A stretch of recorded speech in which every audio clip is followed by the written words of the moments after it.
हाँ, नमस्कार, स्वागत है आपका आज के सेशन में। आज का सेशन बाल विकास शिक्षण शास्त्र का होने वाला है, जो कि बहुत ही महत्वपूर्ण प्रश्न है दोस्तों, जो सीटेट एग्जाम में हर साल पूछे जाते हैं। इसी को ध्यान में रखते हुए सीटेट की क्लास का ये बाल विकास शिक्षण शास्त्र की क्लास लेकर आए हैं। तो देखते हैं एक एक प्रश्न को। एक एक प्रश्न बहुत ही महत्वपूर्ण है। तो शुरू करते हैं आज का पहला प्रश्न। आज का पहला प्रश्न है, किसने प्रस्तावित किया कि नया ज्ञान बच्चे के मौजूदा ज्ञान और समर्थन के साथ जानने में सक्षम होने के बीच अंतर्निहित करता है। किसने प्रस्तावित किया कि नया ज्ञान बच्चे के मौजूदा ज्ञान और समर्थन के साथ जानने में सक्षम होने के बीच अंतर में निर्मित होता है? किसने कहा? ले वाइगोस्की, जीन पियाजे, हार्वर्ड गार्डनर, पावलोव। तो दोस्तों ये किसने कहा था? ये लेव वाइगोस्की ने कहा था। ऑप्शन नंबर ए इसका सही उत्तर हो जाएगा। चलते हैं प्रश्न नंबर 2 पर। प्रश्न नंबर 2 है, निम्नलिखित में से कौन सा कथन सामाजिक रचनात्मक दृष्टिकोण के अनुसार भाषा और विचार के बीच संबंध का सही वर्णन करता है? किसके कौन सा कथन सामाजिक रचनात्मक दृष्टिकोण के अनुसार सही वर्णन करता है? भाषा विचार निर्धारित करता है। बी, विचार भाषा द्वारा शासित और निर्देशित होता है। सी, भाषा और विचार के बीच संबंध द्विदिशात्मक है।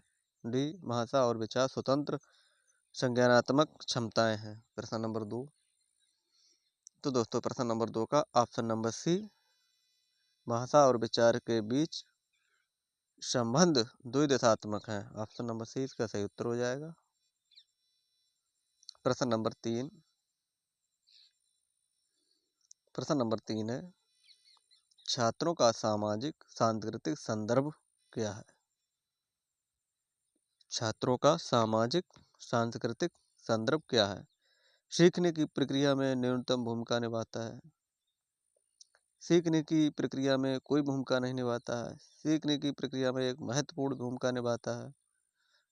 सीखने की प्रक्रिया में अनदेखा किया जाना चाहिए। प्रश्न नंबर 3। तो दोस्तों प्रश्न नंबर 3 का ऑप्शन नंबर सी, सीखने की प्रक्रिया में एक महत्वपूर्ण भूमिका निभाता है। ऑप्शन नंबर सी इसका सही उत्तर हो जाएगा। प्रश्न नंबर 4, हार्वर्ड गार्डनर के सुझाव हार्वर्ड गार्डनर ने सुझाव दिया कि अलग अलग प्रकार की बुद्धियां होती हैं। निम्नलिखित में से कौन सी बुद्धि गार्डनर द्वारा प्रस्तावित प्रकारों में से नहीं है? संगीतमय, भाषाई, शारीरिक गतिविधि, व्यवहारिक। प्रश्न नंबर 4। तो दोस्तों कौन सी नहीं है? व्यवहारिक वाली नहीं है। ऑप्शन नंबर डी इसका सही उत्तर हो जाएगा। प्रश्न नंबर 5, परीक्षा में कम अंक पाने वाले विद्यार्थियों को क्या करना चाहिए? विशिष्ट विद्यालय भेज देना चाहिए, गलत, केवल गलत, दंड देना चाहिए, गलत। Option number D, option number D, उसकी व्यक्तिगत आवश्यकताओं के अनुसार सहायता देनी चाहिए। ऑप्शन नंबर डी इसका सही उत्तर हो जाएगा। प्रश्न नंबर 6, ले वाइगोत्स्की के अनुसार निम्नलिखित में से कौन से सांस्कृतिक उपकरण के उदाहरण हैं जो हमारे कामकाज में सहायता और परिवर्तन करते हैं? मानचित्र, भाषा, कैलकुलेटर, डी स्कीमा। कौन कौन से हैं दोस्तों? प्रश्न नंबर 6। तो दोस्तों मानचित्र, भाषा और कैलकुलेटर ये तीनों हो जाएंगे। ऑप्शन नंबर सी इसका सही उत्तर हो जाएगा। प्रश्न नंबर 7, निर्देश तैयार करते समय एक शिक्षक को सुनिश्चित करना चाहिए कि उसके निर्देश कैसे होने चाहिए, छात्रों को भ्रमित और हतोत्साह ना करें। पाठ की सुविधा ना दें, अधिगम को मध्यस्थता ना करें, सीखने के हस्तांतरण में मदद ना हो। प्रश्न नंबर 7, मदद ना हो ये भी गलत हो जाएगा, मध्यस्थता ना करें ये भी गलत, पाठ ना दें ये भी गलत, छात्रों को भ्रमित और हतोत्साहन ना हो उससे। ऑप्शन नंबर ए इसका सही उत्तर हो जाएगा। ऑप्शन नंबर ए इसका सही उत्तर हो जाएगा। प्रश्न नंबर 8, निम्नलिखित में से कौन सा प्रश्न विश्लेषण व मूल्यांकन जैसी उच्चतर संज्ञानात्मक कौशल का आकलन करता है? अपने क्षेत्र में आप निजी और सार्वजनिक स्वास्थ्य सेवाओं के बीच क्या अंतर कर पाते हैं और क्यों? ऑप्शन बी, नागरिक अधिकार अधिनियम 1964 क्या प्रस्तावित करता है? ऑप्शन नंबर सी, भारत में कितने राज्य हैं? ऑप्शन नंबर डी, विधानसभा के सदस्य कैसे चुने जाते हैं? उच्चतर संज्ञानात्मक कौशल आकलन कौन सा हो जाएगा इसमें?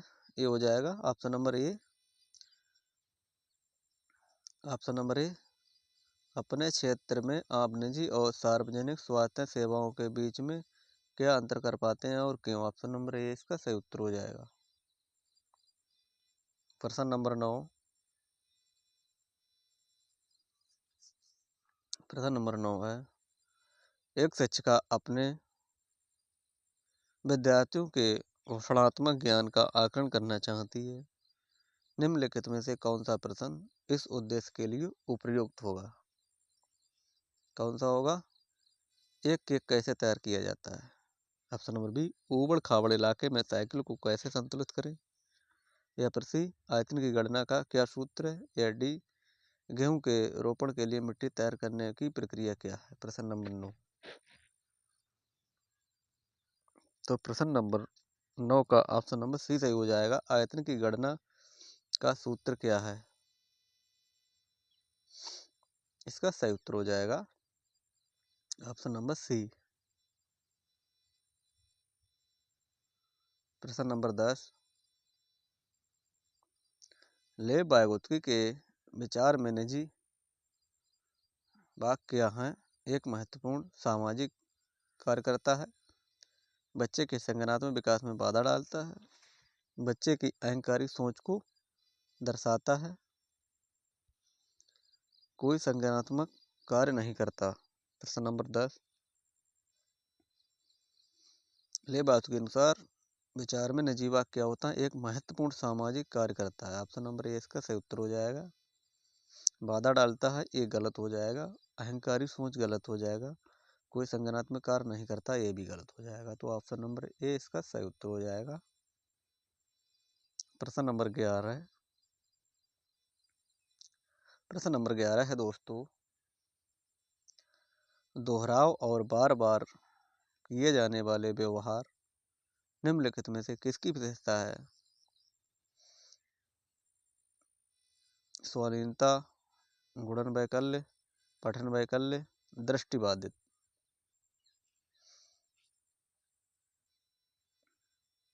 दोहराव और बार बार किए जाने व्यवहार निम्नलिखित में से किसकी विशेषता है? तो दोस्तों ये स्वाधीनता की। ऑप्शन नंबर ए इसका सही उत्तर हो जाएगा, स्वाधीनता। प्रश्न नंबर 12, विद्यार्थियों द्वारा की गई त्रुटियों पर प्रतिक्रिया देने का कौन सा तरीका संरचनात्मक है? त्रुटि करने के व्यवहार को मिटाने के लिए दंड देना, गलत, संकेत और इशारे देकर विद्यार्थियों की त्रुटियां खुद खोजने में मदद करना, सही हो जाएगा, बिना कोई प्रतिपुष्टि दिए त्रुटियों करने पर अंक कम देना, गलत, विद्यार्थियों की त्रुटियों को पूरी तरह अनदेखा करना चाहिए, गलत।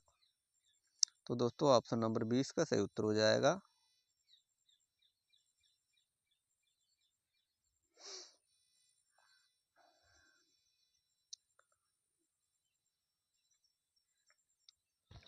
प्रश्न नंबर 13, हार्वर्ड गार्डनर ने बहुबुद्धि का सिद्धांत प्रतिपादित किया कि संज्ञानात्मक क्षमता बुद्धिमत्ता के निर्धारण की एकमात्र विशेषता है। ऑप्शन नंबर सी, बुद्धिमत्ता को मापने के लिए बुद्धिलब्धि की संरचना प्रतिपादित की। ऑप्शन नंबर डी, 4 गुणनखंड के आधार पर 16 प्रकार की बुद्धिमत्ता का विस्तार पूर्वक उल्लेख किया। प्रश्न नंबर 13, तो प्रश्न नंबर 13 का हार्वर्ड गार्डन के किया बहुबुद्धि सिद्धांत का प्रतिपादन किया। ऑप्शन नंबर ए इसका सही उत्तर हो जाएगा। प्रश्न नंबर 14, विद्यार्थियों के ज्ञान को गहरा और दीर्घ कालीन बनाने के लिए एक शिक्षक को क्या करना चाहिए? अभी सीखे गए संप्रदायों को विस्तार और चर्चा करने से मना करना चाहिए। गलत। विभिन्न परिस्थितियों में अधिगम को लागू करने के अवसर देना चाहिए। बिल्कुल। विषय वस्तु को समझाने की बजाय रटवाने के लिए। गलत। केवल। ये भी गलत। तो ऑप्शन नंबर 20 का सही उत्तर हो जाएगा। विभिन्न परिस्थितियों में अधिगम को लागू करने के अवसर दें। ऑप्शन नंबर 20 का सही उत्तर हो जाएगा। प्रश्न नंबर 15, निम्नलिखित में से कौन सा विश्वास एक विद्यार्थी के भविष्य के प्रयासों के लिए प्रेरित करने की संभावना रखता है? मैं बुद्धिमान नहीं हूँ और प्रयास में मेरी क्षमता पर कोई फर्क नहीं पड़ेगा। अगर मैं अपने प्रयत्न में आवश्यक प्रयास करता हूँ तो मैं दिए गए कार्य में सक्षम हूँ। मैं एक बदकिस्मत व्यक्ति हूँ और मेरी किस्मत कभी भी दिए गए कार्य में मेरी सफलता के साथ नहीं देती। मेरे पास विज्ञान की अच्छा प्रदर्शन करने के लिए क्षमता नहीं है। इसे बदलना मेरे नियंत्रण से बाहर है। प्रश्न नंबर 15 है। तो दोस्तों प्रश्न नंबर 15 का ऑप्शन नंबर बी, अगर मैं अपने प्रयत्न में आवश्यक प्रयास करता हूँ तो मैं दिए गए कार्यों में सक्षम हूँ। ऑप्शन नंबर 20 का सही उत्तर हो जाएगा।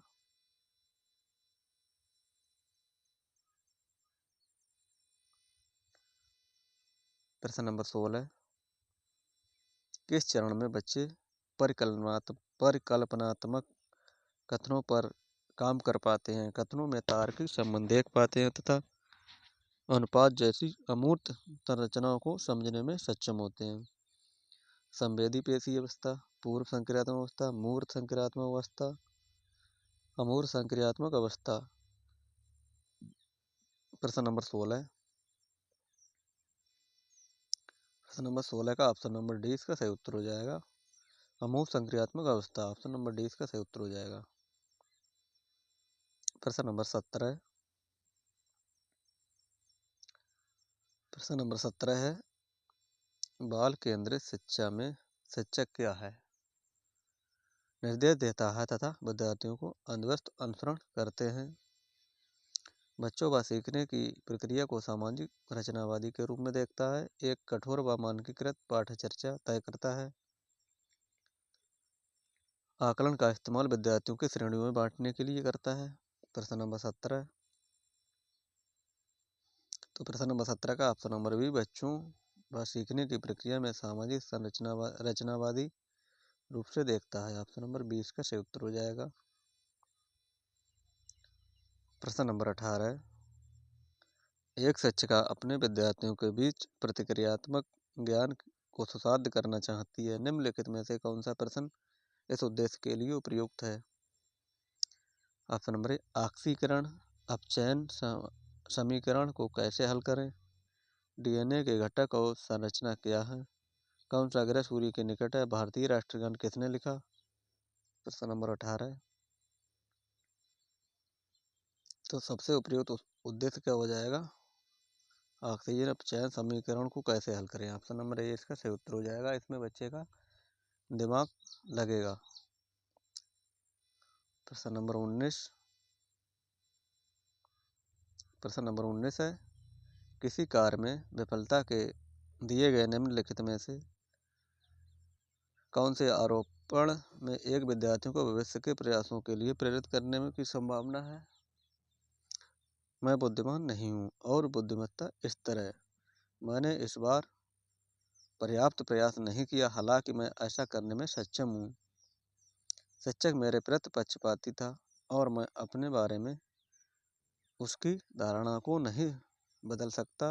ऑप्शन नंबर डी, ये विशेष परीक्षा मंगलवार को ही पड़ती है और मंगलवार मेरा अशुभ दिन है। प्रश्न नंबर 19। तो दोस्तों प्रश्न नंबर 19 का ऑप्शन नंबर बी, मैं इस बार पर्याप्त प्रयास नहीं किया, हालांकि मैं ऐसा करने में सक्षम हूँ।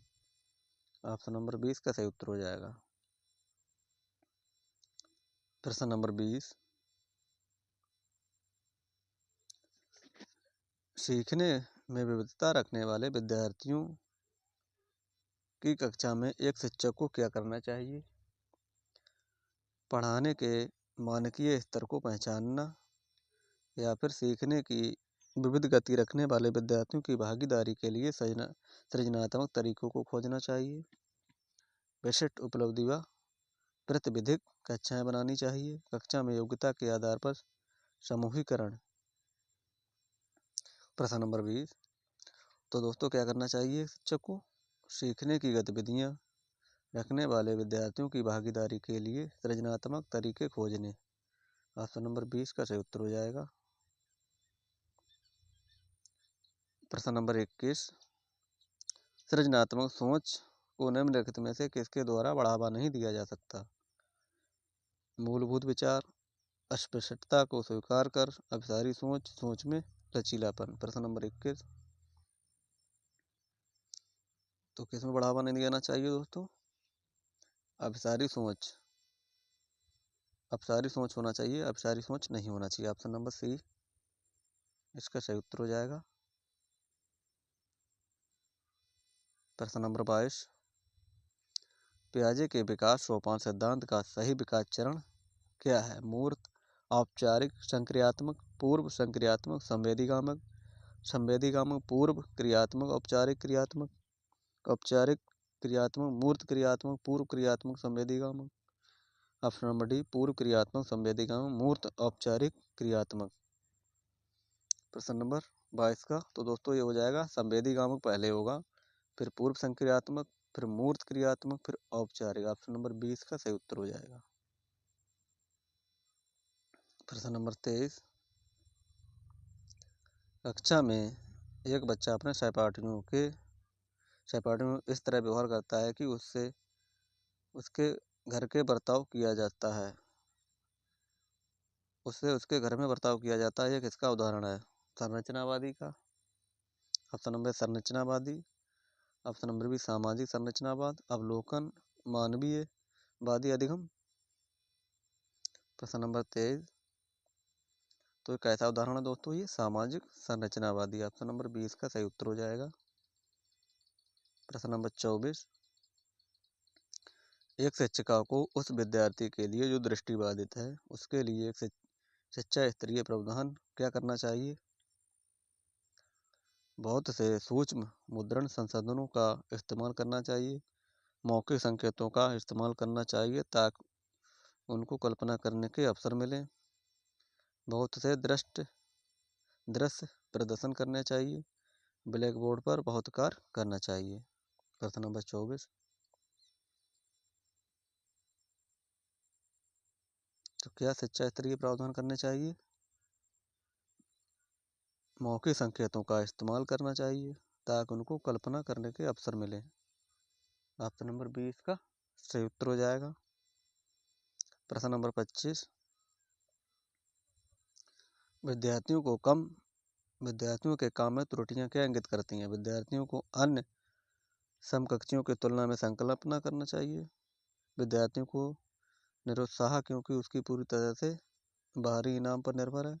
वयस्कों के सीधे निर्देशों के अभाव में विद्यार्थियों की अर्थपूर्ण सीखने की अक्षमता। विद्यार्थियों की सोच वयस्कों से गुणात्मक रूप से भिन्न है। प्रश्न नंबर 25। तो 25 का हो जाएगा विद्यार्थियों की सोच वयस्कों से गुणात्मक रूप से भिन्न है। ऑप्शन नंबर डी इसका सही उत्तर हो जाएगा। प्रश्न नंबर 26। एक सामाजिक संरचनावादी परिप्रेक्ष्य में अधिगम व ज्ञान क्या है? शिक्षक द्वारा विद्यार्थियों को प्रस्तावित किया जाता है, विद्यार्थियों द्वारा स्वतंत्र रूप से खोजा जाता है,